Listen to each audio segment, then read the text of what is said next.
সংঘর্ষ আর উত্তেজনার মধ্যেই বুধবার সকালে পশ্চিমবঙ্গে বন্ধ কর্মসূচি শুরু করে বিজেপি।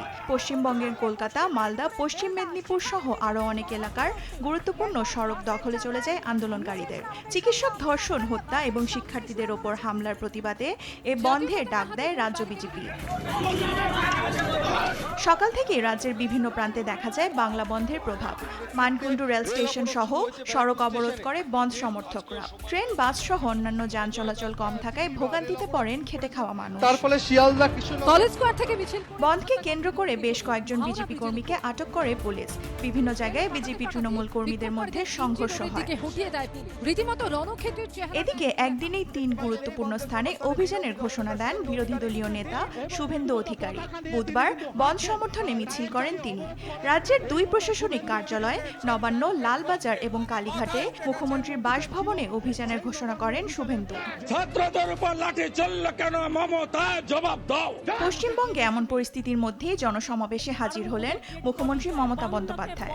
বুধবার তৃণমূল ছাত্র পরিষদের প্রতিষ্ঠা বার্ষিকীতে প্রথমবার একই মঞ্চে ভাষণ দেন মমতা এবং অভিষেক বন্দ্যোপাধ্যায়। ধর্ষণের একমাত্র শাস্তি ফাঁসি বলে দাবি করেন তিনি। রাজ্যের হাতে বিচারের ক্ষমতা থাকলে 5 দিনেই তা সম্পন্ন হতে বলেও জানান তিনি। আজকে বন্ধ রেখে দিয়েছে বিজেপি জেনে শুনে, কারণ ওদের ডেড বডি চাই। আমরা শান্তি চাই, আমরা বিচার চাই, আমরা দোষী ব্যক্তির শাস্তি চাই, ফাঁসি চাই।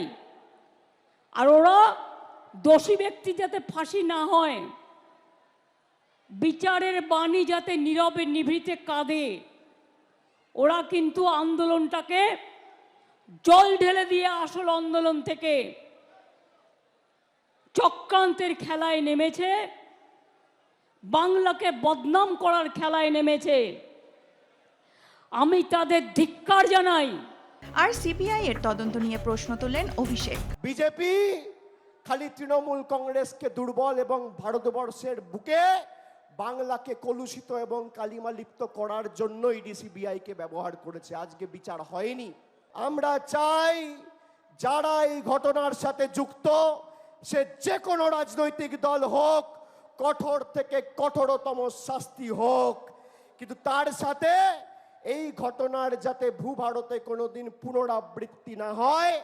আজকে আমাদের যেটা দরকার সেটা হচ্ছে ধর্ষণ বিরোধী টাইম বাউন্ড আইন। এ ঘটনায় প্রথমবারের মতো মুখ খুলেছেন রাষ্ট্রপতি দ্রৌপদী মুর্মু। আরজি কর কাণ্ডে তিনি বলেন, কোনো সভ্য সমাজ কন্যা ও বোনদের উপর এই ধরনের নৃশংসতা সহ্য করতে পারে না। সুষ্ঠু সমাজ গড়ে তোলার আহ্বান জানান তিনি। রূপা গঙ্গোপাধ্যায়কে আপনারা দেখতে পাচ্ছেন, হাত জোর করে রূপা গঙ্গোপাধ্যায় দেওয়ান মুবাশশিরা হোসেন, নিউজ ডেস্ক, দেশ টিভি। এবং এসে প্রচুর সংখ্যায় পুলিশ মোতায়েন রয়েছে এবং